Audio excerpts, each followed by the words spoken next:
I'm going to write an equation in slope-intercept form that uses these pieces of data given. Well, probably the first thing that we need to do is remember that slope-intercept form is an equation that looks like y equals mx plus b. Now I'll explain everything. This is the y-coordinate in an ordered pair. M is the slope. X is the x-coordinate in an ordered pair. And then the letter B represents where that line crosses the y-axis. You know, if you think of your graph and you might have a line going across the graph, that's the y-intercept. All right, this is actually pretty easy to do. So we take y equals negative 6/5 is my slope. Put in the x letter. Plus, it tells me already that my y-intercept is negative 3.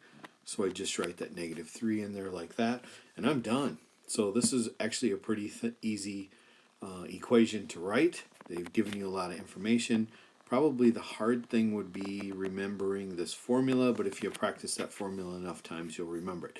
We're going to do one more example, so stay tuned. Here we go again. So the first thing I want you to remember is that formula, y equals mx plus b. This is slope-intercept form. And again, reviewing, this is the y from the y-coordinate. M is your slope. X is the x-coordinate from your ordered pair. B is where the line crosses the y-intercept.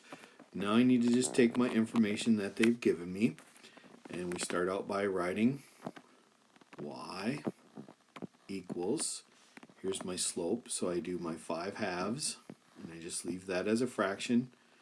Put in my letter x, that stands for the x-coordinate, and my intercept is 0, so I can write plus 0, or I can just leave it as it is, y equals 5/2x. Watch this video again as many times as it takes to understand how to put an equation in slope-intercept form when you're given the slope and the y-intercept.